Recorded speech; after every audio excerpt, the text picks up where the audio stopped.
Dad laughed on the phone. You're a disgrace. Nobody wants you at family dinner. Mom snickered in the background. I just said, got it, and left the family chat. Within minutes, I shut down every account I funded. But what I did after that made them lose their minds. I've spent most of my life covering for my parents, defending them, funding them, forgiving them. But nothing, and I mean nothing, compares to the anger I felt when I realized just how little they actually thought of me. My name's Grace.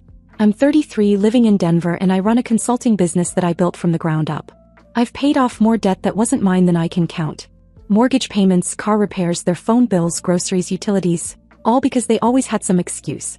They leaned on me constantly but still managed to make me feel like the family disappointment.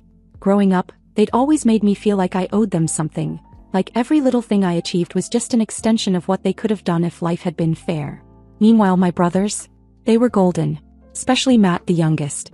He could screw up spectacularly and still get called the hope of the family. I was the one they called when things got ugly, but I was never invited when things were going well.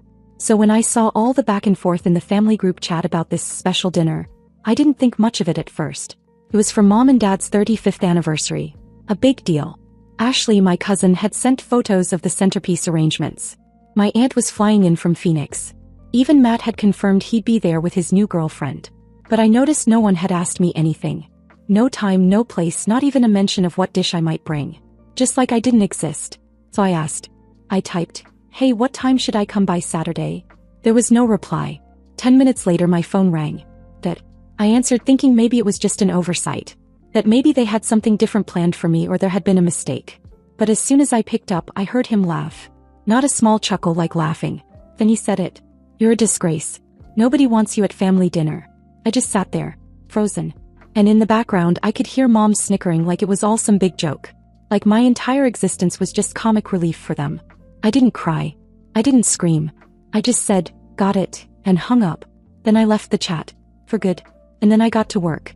First thing I did was log into every account I had control over. Because here's the part they always forgot. I was the one paying for most of it. The cable bill, the gas card they used for groceries, linked to my business account. The car insurance, also me. Even the damn roof over their heads was still tied to my name, because I bailed them out during that foreclosure scare in 2019 and took 50% ownership to protect the deed.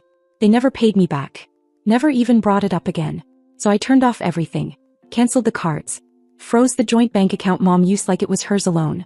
Changed the Netflix password. Stopped the insurance. But the biggest hit, the SUV.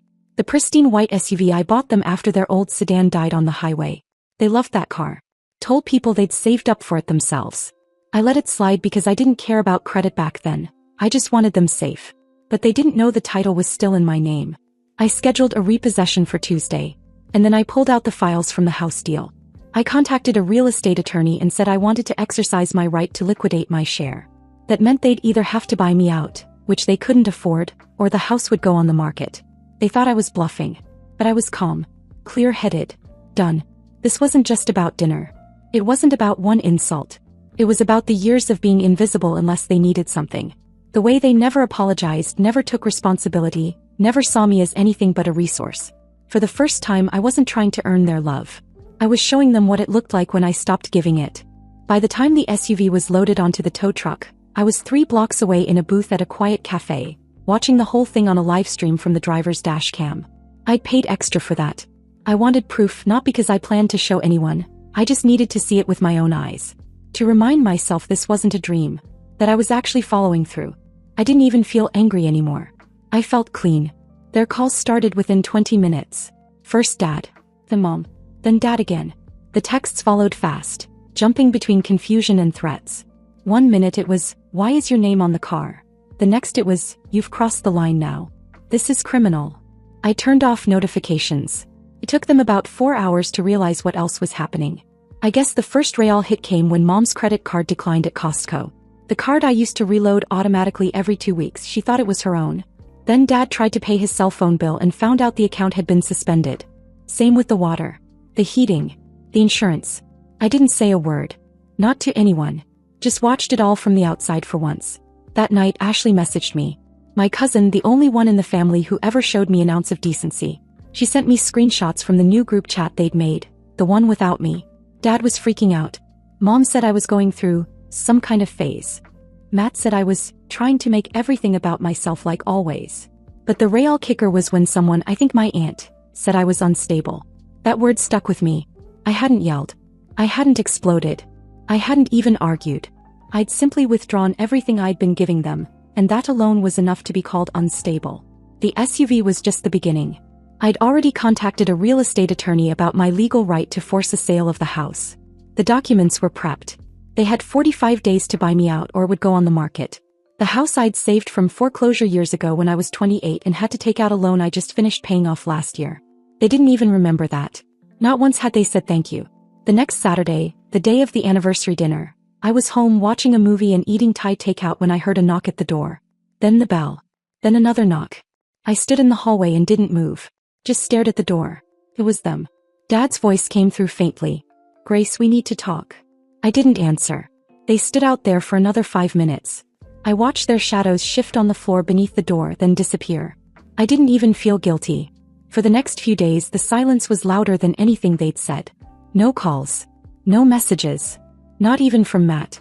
I knew what they were doing, waiting me out. Expecting me to break. Because that's how it always went. I'd go quiet, they'd ice me out, and then I'd come crawling back. Always the one trying to fix things. Always the one pretending it hadn't happened. But not this time. This time I was documenting everything. Calls. Messages. Financial records. I was preparing for the legal side. Preparing for them to come at me with accusations, to twist it into something they could use to play victim. I wasn't leaving any cracks open. Then Matt messaged me again. Just 2 words. "She's crying." I didn't ask who. I didn't reply. Then he followed it with, "You're really doing all this because of one dinner?" That was the moment it clicked for me. They still had no idea what this was really about. Not even close. It wasn't about one night. It was about being treated like I didn't belong unless I was useful. About being laughed at for asking to be included in my own family. About carrying the weight for years and being told I was unstable the second I stopped. And I was just getting started. The thing about people who take advantage of you for years is that they don't notice when you're slipping away. Not at first. They think it's a phase. That you'll snap out of it. That you'll come crawling back like always. They only start panicking when they can't breathe without you, and suddenly the air's gone. That's where my parents were now. They thought I'd give them a scare, then come back with an apology and another check in my hand. They had no idea that this time I wasn't bluffing. The formal letter of intent to sell the house landed in their mailbox, and I imagine the moment they opened it must have been like cold water in the face. Reality setting in. No more silent help. No more lifeline. They called again several times, but I stopped listening. I saved the voicemails though. Mostly out of habit. Just in case they tried to twist the story later. One of them, from Dad, said I was humiliating the entire family. Another one from Mom said she didn't deserve this kind of cruelty, and that I was clearly being manipulated by someone. Someone. As if there had to be someone influencing me because surely I wasn't capable of standing up to them on my own. The next escalation came on a Tuesday morning. I was at my office finishing a call with a client when the receptionist buzzed me. "Your parents are here." I didn't even blink. I told her to lock the front door and not let anyone in. I stayed in my office until they left, but I saw them from the security camera feed. They stood outside for 15 minutes, knocking, pacing, looking around like they expected someone to come and let them in. Like it was still their world and I was just renting space in it. They didn't even call after. They just vanished for a few days. Then Matt messaged me again. He said I was going nuclear. That this wasn't about boundaries. This was about revenge. And the worst part? He said I was acting just like Mom. That one actually made me laugh. It was rich, coming from the golden child who hadn't lifted a finger to help them in years. He only ever showed up when there was a crowd or a meal or a camera. The truth was, no one in the family actually understood what I'd done for our parents. They knew I was successful, and they assumed that meant I could throw money around like candy. They never saw the nights I stayed up doing their taxes, the hours on the phone fighting with billing departments, the credit score hits I took for co-signing things I never used. They didn't know about the Christmas I spent alone in my apartment because I was too broke to travel after covering Mom's dental surgery. Or the birthday I missed because Dad called in a panic about the electric company threatening to shut off service. Or the time I canceled a weekend away with my friends to drive 4 hours and help them clean up after a pipe burst, and then got blamed when the plumber overcharged them. They forgot all of it. Or maybe they never cared enough to remember. By the end of the month, the house was listed. A sweet couple from Minnesota made a solid offer and I accepted. The sale moved quickly, too quickly for my parents. They had no backup plan. No savings. They tried to stall, then begged for more time. When I didn't respond, Dad left me a voicemail telling me that I'd shamed the family name. I almost laughed, as if there was something left to shame. Mom's message came the day after. Just 5 words. You've ruined us. Completely. And for the first time in weeks I felt nothing. Not guilt. Not pride. Just a kind of quiet. Like I'd finally stepped outside a storm I hadn't realized I'd been standing in for years. I spent that weekend alone. Didn't go out. Didn't answer texts. I just sat in my apartment with the windows open, letting the cold Denver air drift in. I made coffee. I folded laundry. I slept like I hadn't in months. Then Monday morning around 7:30 a.m. my phone rang again. Unknown number. I let it go to voicemail but then it rang again. This time I answered. Hi, is this Grace Matthews? Yes. This is St. Joseph's Medical Center. Your mother, Diane Matthews, was admitted through the ear last night. She experienced a serious cardiac event. We need to speak with her emergency contact. I didn't say anything right away. The nurse on the line kept talking, giving me details. Her heart rate, her condition, how she was stable for now but under observation in the ICU. And all I could think was, now what? This was the part no one prepared you for. Not the lawyers, not the therapists, not the empowerment books. What do you do when the people who hurt you are suddenly weak and alone? When the power shifts again and you're standing there with the choice. I didn't know if I was supposed to rush to the hospital, or let her feel what it was like to be abandoned. For the first time since this all began, I wasn't sure what I was going to do next. I didn't drive straight to the hospital. I didn't even leave my apartment for 3 hours after they called. I sat on the couch with my laptop still open, the nurse's voice echoing in my head. Your mother, Diane Matthews, was admitted last night. Cardiac complications. She's stable but it's serious. I didn't know how to react. I thought maybe I'd feel something overwhelming, fear, guilt, rage, grief. But what I felt was nothing. Like I'd flatlined emotionally. It wasn't relief, it wasn't sadness. It was just blank space. I didn't call Matt. I didn't tell anyone. I just threw on a hoodie and drove across town in silence. No music, no podcast, no thoughts I could hold on to. I parked in the far corner of the St. Joseph's lot and sat in the car for 10 minutes, watching people come and go like they weren't living in the middle of a slow-motion explosion the way I was. The ICU smelled like antiseptic and old blankets. The nurse at the station knew who I was right away. She gave me that tight, practiced smile reserved for complicated family members. Room 408. She's awake. I pushed the door open just enough to see her. She looked smaller than I'd ever seen her. Her hair was undone, skin pale, lips cracked. Machines beeped around her like a slow ticking clock. She didn't even notice I'd come in. She was just staring at the ceiling, blinking like she was watching something I couldn't see. I stood there for maybe 15 seconds, then left. That was supposed to be it, just enough to say I showed up. But as I walked out into the parking lot and reached for my keys, I stopped cold. My car was gone.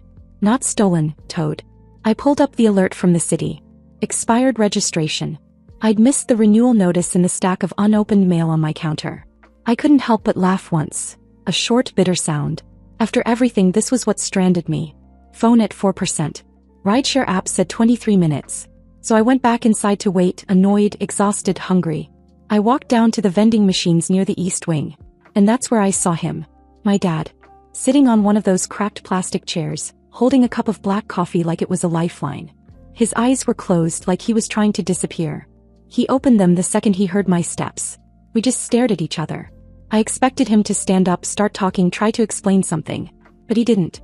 He just sat there. Then he said something that stunned me more than any of the cruelty from the past month. She asked for you. Last night. Said she wished she'd invited you. I didn't speak. He kept looking at the floor like he couldn't face me fully. After you hung up that night, he went on, she told me she felt sick about it. But she didn't know how to say anything without sounding wrong. So she said nothing. Like always. He paused and looked up. She was wrong. We both were. I'm not here to make excuses. I don't even expect you to care. I couldn't leave without saying that. I couldn't believe it. I sat down on the chair across from him without thinking. Not forgiving, not folding. Just sitting. It felt like the most human thing I could do. He didn't push further. No speeches.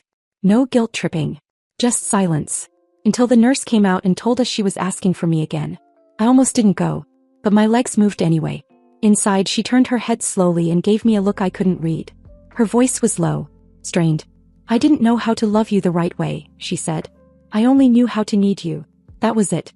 No tears. No justifications. But it was enough to break something open in me. I stayed for a few hours that night. I helped the nurse adjust her blanket.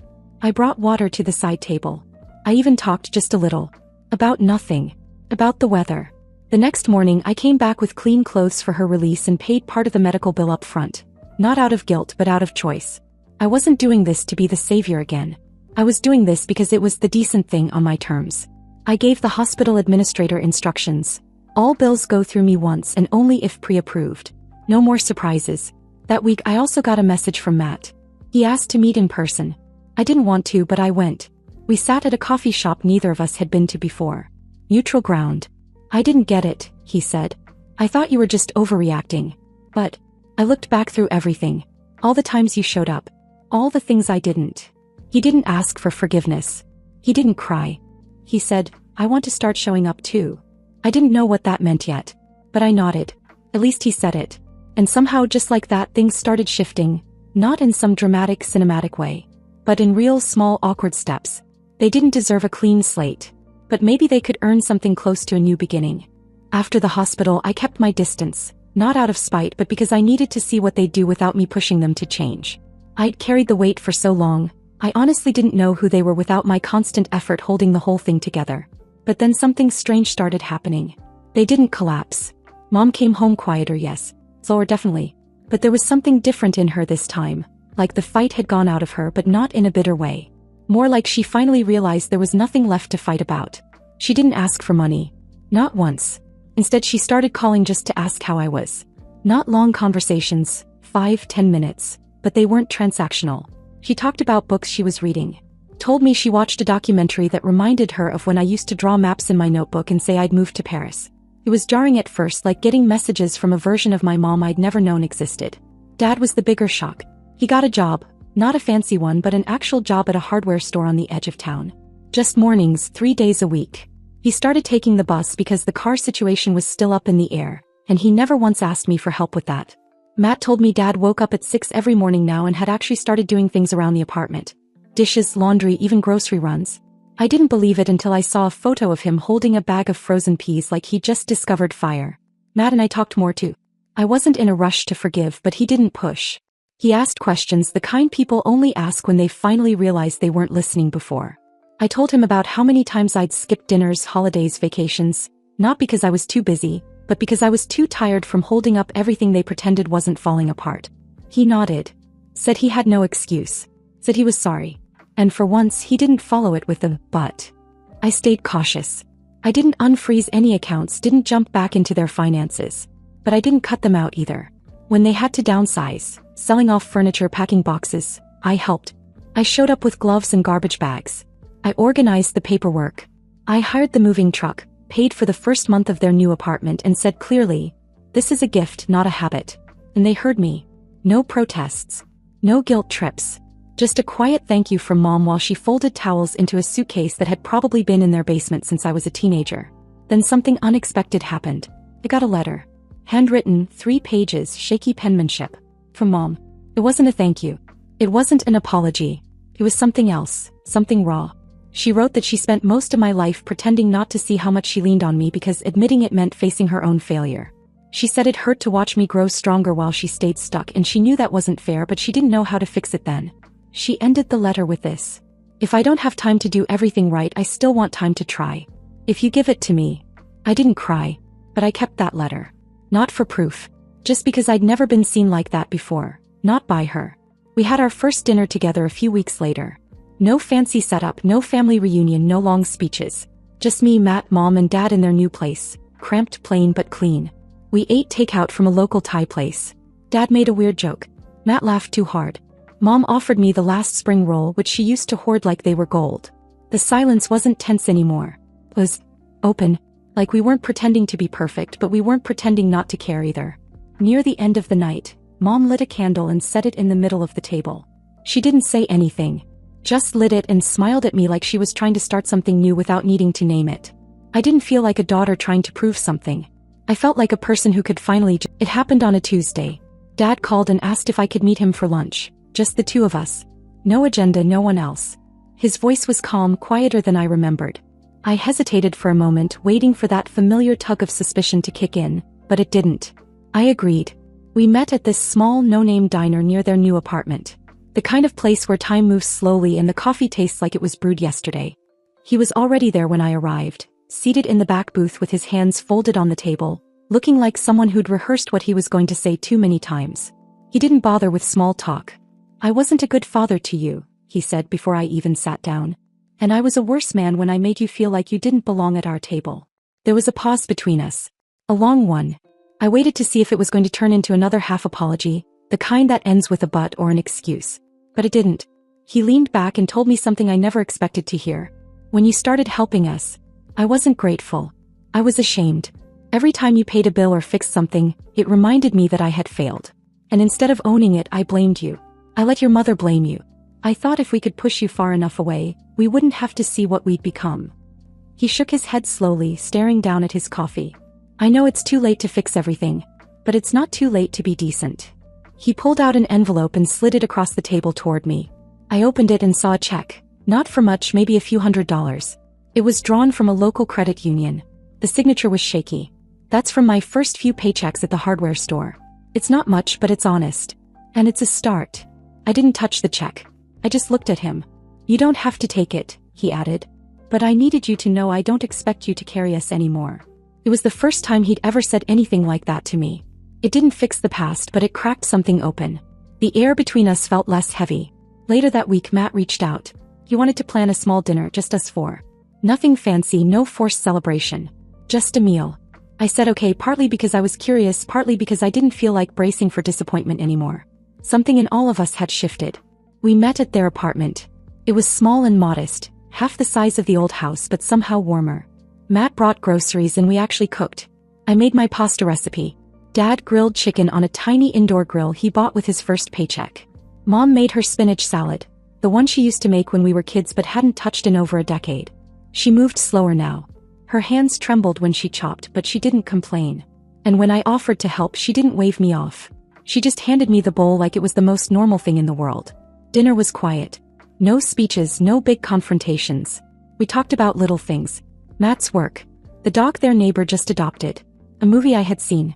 It wasn't deep, but it was real. And then, near the end of the night, Mom disappeared into her bedroom for a second. She came back holding a small box wrapped in tissue paper. She handed it to me without saying anything. Inside was a photo. A snapshot of me from years ago. High school maybe, sitting on a bench with a book in my lap and sunlight across my face. I didn't even remember the picture being taken. On the back, in her handwriting, it said, "He always knew who she was." I just didn't know how to accept it. That was the closest she'd ever come to saying she was proud of me. And maybe that's what I'd been waiting for all along. Not some grand apology, but the kind of quiet acknowledgement that told me they saw me now for who I really was. We ended the night with no big moment. Just hugs. Just dishes clinking in the sink. Just Dad asking if I wanted to take home leftovers and Mom saying, "You don't have to call tomorrow. Just when you feel like it." And I believed her. I drove home that night without the tightness in my chest I'd come to expect after seeing them. I didn't feel like I was bleeding out energy. I didn't feel like I was waiting for it all to fall apart again. It felt they weren't perfect. They never would be. But they were trying. Not because I demanded it, but because something had finally broken open inside them. And for the first time in my life, it didn't feel like I was fixing them. It felt like we were all healing. Together.